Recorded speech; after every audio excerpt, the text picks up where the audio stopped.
오늘 주신 하나님의 말씀은 히브리서 3장 7절부터 14절까지 말씀입니다. 신약 성경 355면 히브리서 3장 7절부터 14절까지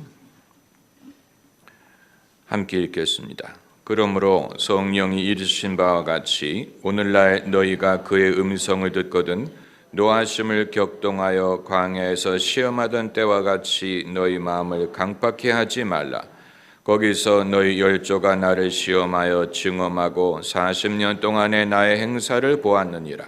그러므로 내가 이 세대를 노하여 가로되 저희가 항상 마음이 미혹되어 내 길을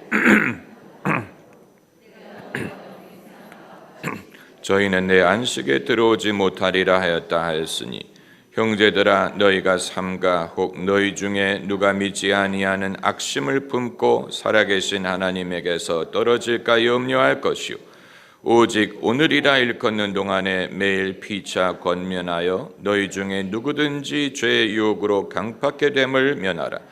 우리가 시작할 때 확실한 것을 끝까지 견고히 잡으면 그리스도와 함께 참여한 자가 되리라. 아멘. 제가 캐나다에서 고등학교를 다닐 때 한 여름방학 중에 어느 식당에서 알바를 했습니다. 그 식당이 사무실 건물 안에 있는 카페테리아이기 때문에 점심시간에만 손님이 옵니다. 점심시간에만 일을 하면 되는 그런 파트타임 잡이었어요. 그래서 손님들이 다 식사를 마치고 나가면 그제서야 식당 직원들이 모여서 식사를 했습니다.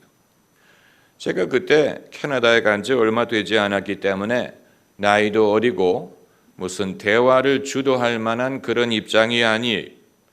그런데 사람들이 대화를 하는 중에 어떻게 해서 종교 주제가 떠올랐습니다. 그랬더니 계산대를 맡은 여직원이 말하기를 내게 마귀가 있어서 그런지는 모르겠지만 나는 믿어지지가 않는다. 이런 말을 하는 것이었습니다.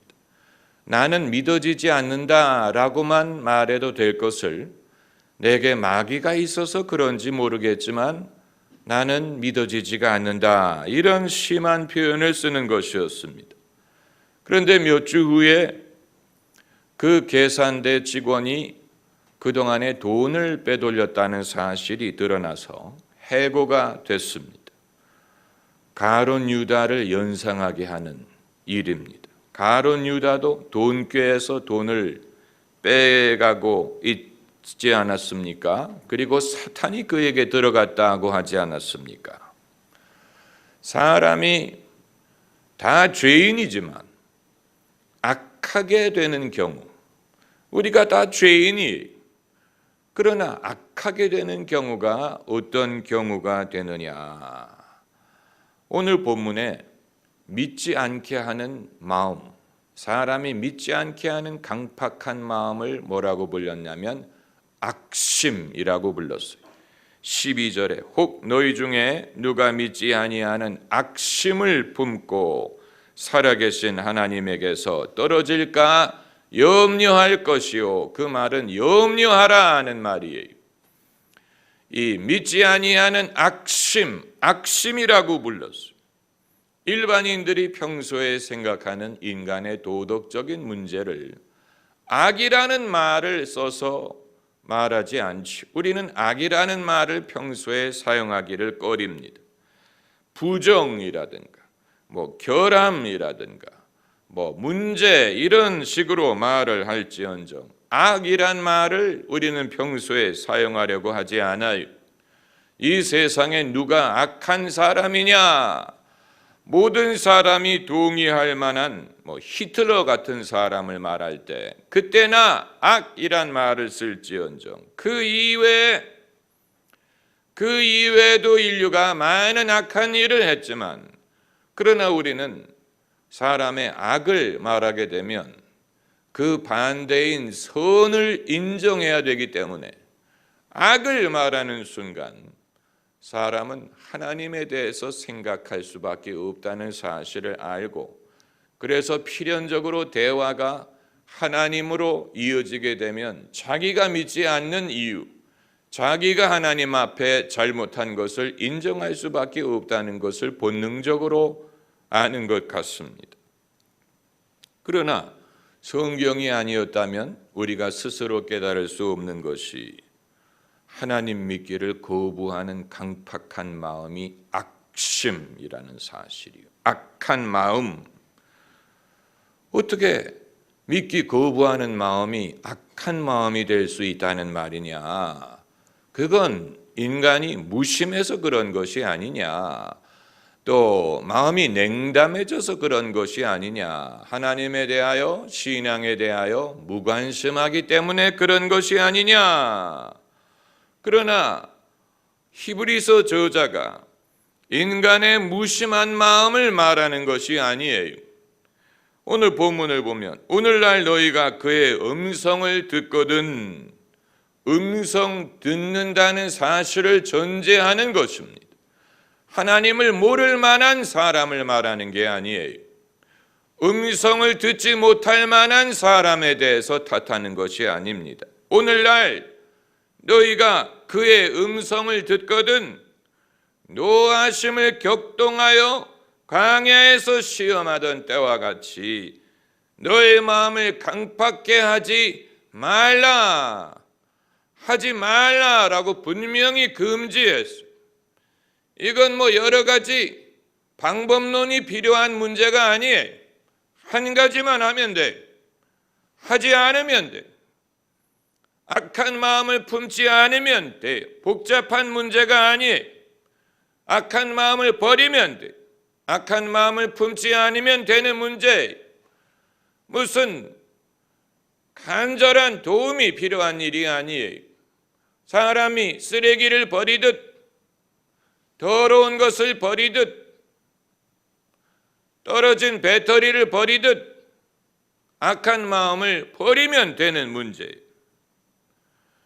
믿을 만한 충분한 증거가 있었는데도 믿기를 거부하는 마음, 그것이 완악한 마음, 완악함, 인간의 완악함, 신앙인의 완악함. 예수께서 바리새인들에 대해서 늘 노하셨던 이유가 불신자의 완악함이라면 이해를 하겠는데, 종교인의 완악함처럼 고치기 어려운 문제가 없었기 때문에, 종교인의 완악함, 모세 율법을 많이 아는 자들의 완악함, 그들이 많이 안다고 생각하는 것이 정작 예수 그리스도를 이해하고 따르는데 걸림돌이 되었어요. 그들이 잘 믿는다고 생각하는 것이, 율법을 열심히 지킨다고 생각하는 것이 예수 그리스도를 통해 주시는 하나님의 구원을 이해하고 받아들이는 데 걸림돌이 되었어요.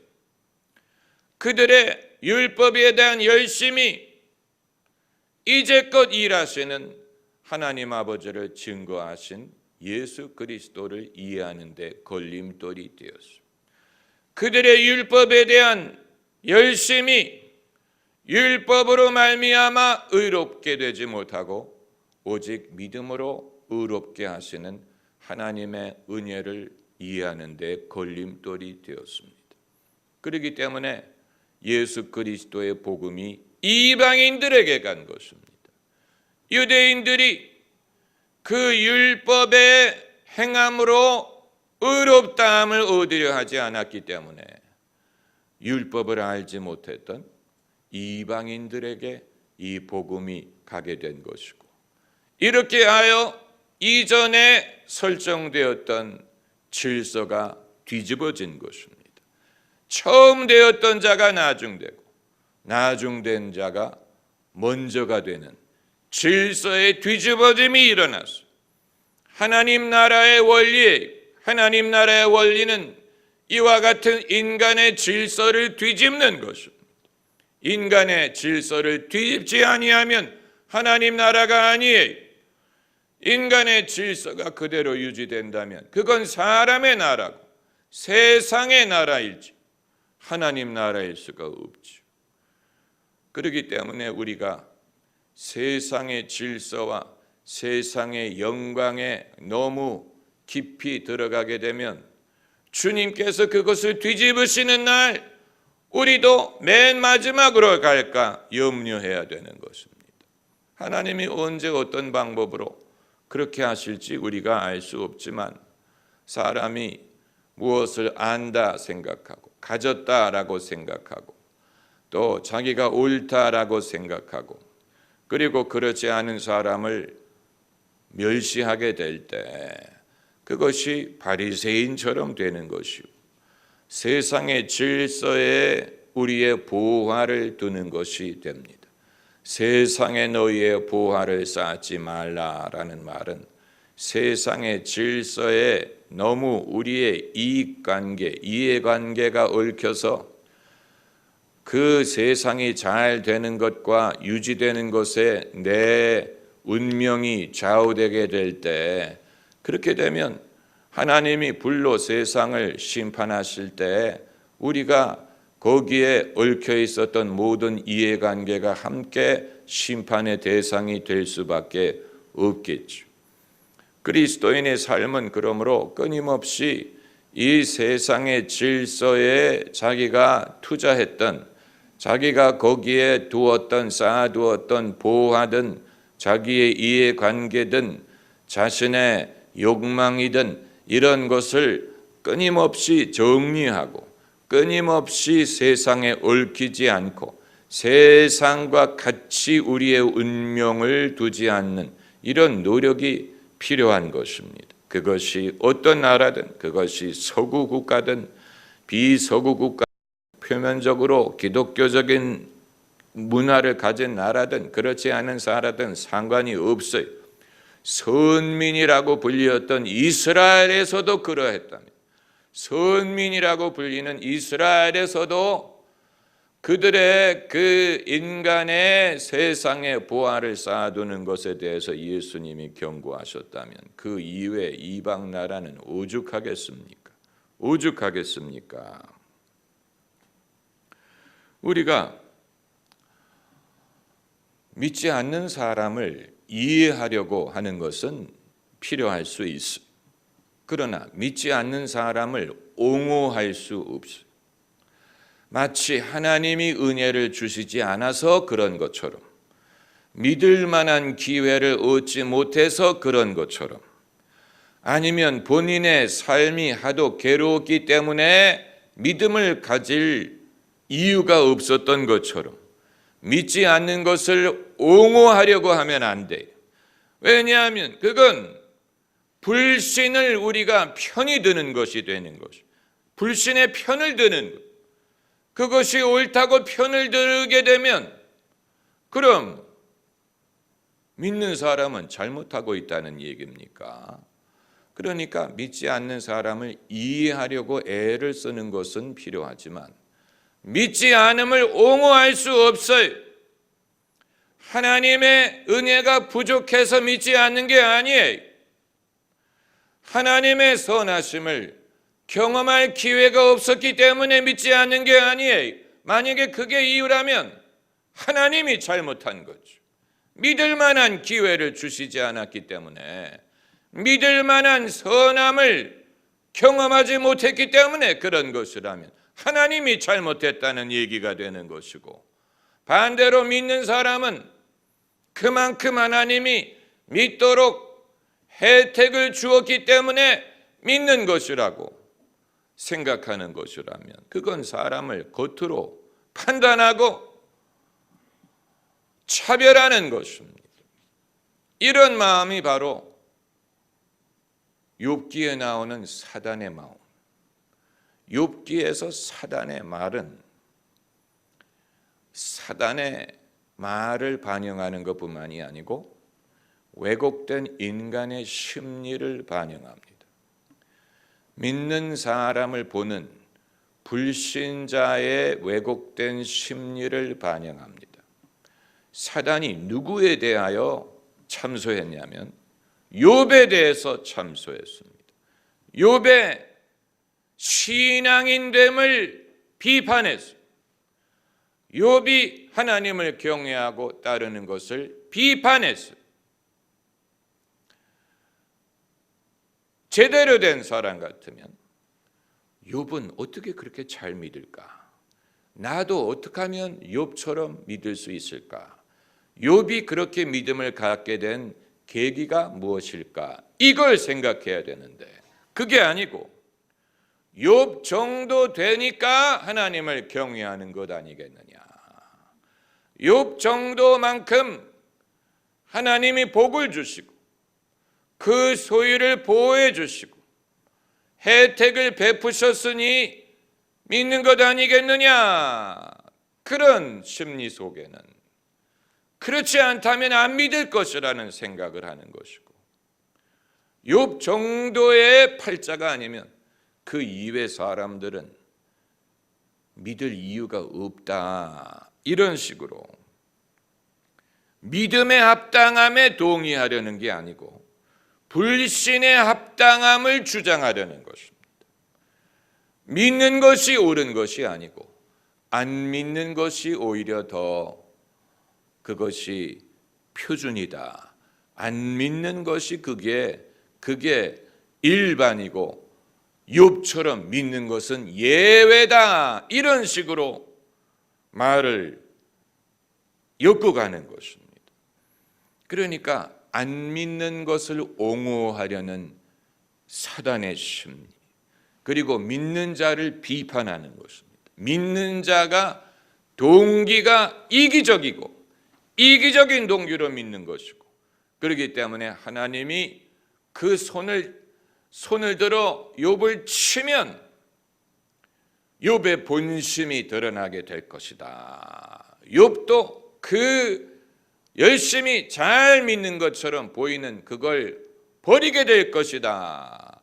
이건 하나님에 대한 도전인 것뿐만이 아니고 신앙인에 대한 도전이요, 신앙 자체에 대한 도전이, 여기에 대해서 하나님이 반박을 하시지 않았어요. 하실 수 있을 거예요. 원하시면 얼마든지 반박하실 수 있어요. 그러나 반박하시지 않았어요. 그 대신 욥으로 하여금 자기의 신앙으로 증명하게 하셨어요. 그렇기 때문에 욥이 이 고난을 감내할 수밖에 없었던, 욥이 자신이 여러 가지 고난을 받음에도 불구하고 그의 중심을 지키고 믿음을 지켜야 사탄이 틀렸다는 것이 증명이 될 것입니다. 그러기 전까지는 하나님도 당신이 섭리하신 것이 옳다는 것을 사단에게 증명할 도리가 없는, 이건 사람에 대한 도전이기 때문에, 하나님에 대한 도전이라기보다는 사람에 대한 도전, 믿는 사람에 대한 도전이, 그의 입장이 바뀌게 되면 하나님을 버리기 때문에 떠나갈 것이다, 이런 도전이기 때문에 이건 하나님이 증명할 수가 없어요. 사람이 증명해야 돼. 욥이 그 어려움을 극복하고 참고 견디고, 주시는 분도 여호와시요 가져가시는 분도 여호와시요 여호와가 영광을 받으시리라, 그 마음을 지키지 않았습니까? 얼마나 그 고난을 견뎌야 될 필요가 있었고, 그렇게 함으로 이제 사단이 참소한 것이 틀렸다는 것이 증명되게 하시고, 그럴 수밖에 없었어요.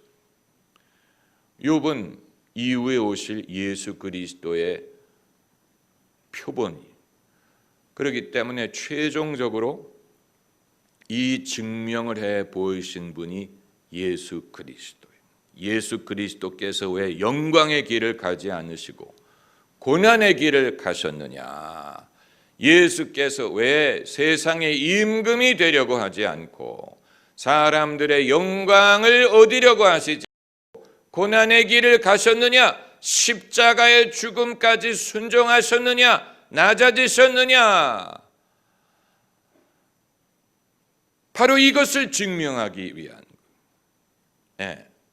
이 사탄이 하나님과 사람에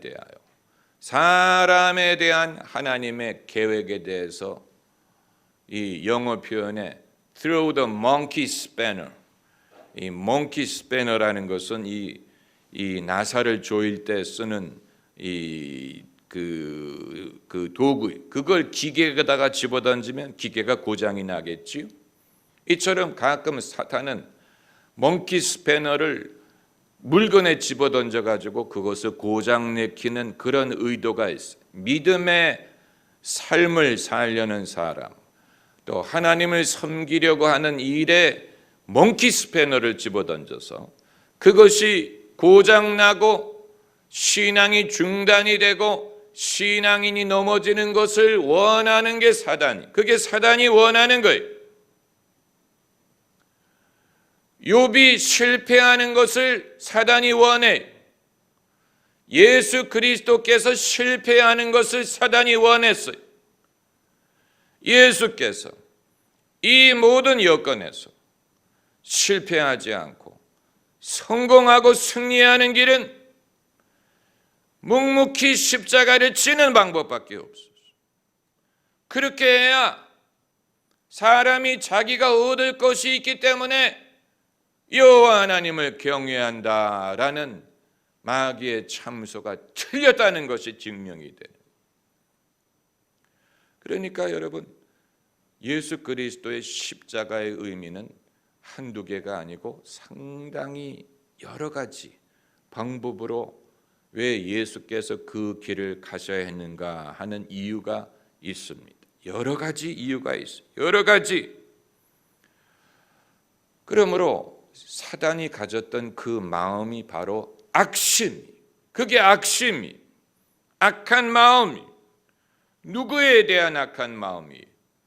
사람에 대한 악한 마음이고 하나님에 대한 악한 마음. 하나님을 대적하죠. 그러나 하나님을 대적하기가 어려우니까 믿는 사람을 대적해서 간접으로 하나님을 대적하는, 하나님의 하시는 일이 마음에 들지 않는, 그래서 사람에게 베푸시는 하나님의 은혜를 질투하고 못마땅하게 여기고 마치 탕자의 형처럼 아버지의 하시는 일에 대해서 반대하고 그것을 기뻐하지 않고 그 탕자를 참소했죠. 창기와 함께 재산을 먹어버렸다, 이런 식으로. 그걸 본인이 복이라도 했습니까? 아니면 본인도 하고 싶었는데 못했기 때문에 화가 난 것입니까? 왜 구체적인 실수를 언급하면서 동생을 참소합니까? 그건 그런 마음이 형에게 있다는 얘기예요. 형의 마음이 무서운 것입니다. 동생에 대한 반발인 것뿐만이 아니고 아버지에 대한 반발이죠. 아버지의 처우에 대해서 반대하는, 아버지의 하는 일이 옳지 않다는 거예요. 아버지보다도 더 의로워지려고 하는 거예요. 아버지보다도 더 옳아지려고 하는 거예요. 그러나 그건 옳은 게 아니지요. 왜냐하면 아버지의 의로움은 그것이 긍휼과 사랑의 의로움이기 때문에, 긍휼과 사랑이 전무한, 문자 그대로 의만을 강조하는 것은 죽음을 낳을 뿐입니다. 그럼 그 탕자가 그 타지에서 굶어 죽는 것이 옳다는 말을 하는 것입니까? 아니면 아들로 되받아주지 않고 종으로 부리는 것이 옳다는 말을 하는 것입니까? 결국은 아버지도 틀렸고 동생도 틀렸고 자기만 옳은데, 자기가 옳다고 그렇다고 형이 그렇다고 뭐 즐거워하는 것도 아니, 화가 나서 잔치 자리에 들어가기를 거부했어. 그럼 너 죽고 나 죽자라는 얘기. 당신도 불행하고 나도 불행하고 당신도 화가 나고 나도 화가 나고 아무도 기쁘지 않은, 여러분, 이것이 참소하는 자의 심리, 참소하는 자의 심리. 욥기에 나오는 사단의 말에서 사단의 심리가 얼마든지 사람 속에 반영될 수 있다는 사실을 우리가 생각을 하면, 하나님께서 예수 그리스도, 그 거룩하신 의인, 고난을 받으시는 의인의 모습을 우리에게 보여주셔야 될 필요가 있었던 이유를 알 수가 있게 되는 것입니다. 그것을 통해서 십자가 내가 처음 볼 때 나의 마음에 큰 고통 사라져. 그것이 고통일 수도 있고 나의 마음에 큰 분노가 사라질 수도 있고 나의 마음에 큰 이 못마땅한 마음이 사라질 수도 있고 내 마음에 풀지 못했던 나의 이 원망이 사라질 수도 있고, 십자가 앞에서, 십자가가 아니라면 그걸 풀 길이 없지요. 풀 길이 없어. 이 히브리 저자의 처방은 무엇이냐? 그렇게 하지 말아라. 8절에 이 노하심을 격동하여 광야에서 시험하던 때와 같이 너희 마음을 강팍게 하지 말라. 하지 말라. 아주 단순한, 하지 말아라. 그렇게 하지 말아라. 그런 마음을 품지 말아라. Don't do it. 이보다 더 좋은 처방은 있을 수 없어. 안 하면 돼. 그런 마음을 안 가지면 돼. 하지 말라는 말씀이 계속 나옵니다. 12절에도 하지 말아라. 13절에도 하지 말아라. 면하라. 15절에도 하지 말라. 4장 7절에도 나와요. 하지 말아야 돼. 악심을 가지면 안 돼. 그리고 교회의 역할이 얼마나 중요한지를 보여줍니다. 13절에 오직 오늘이라 일컫는 동안에 매일 피차 권면하여 너희 중에 누구든지 죄의 유혹으로 강팍게 됨을 어떻게 하라?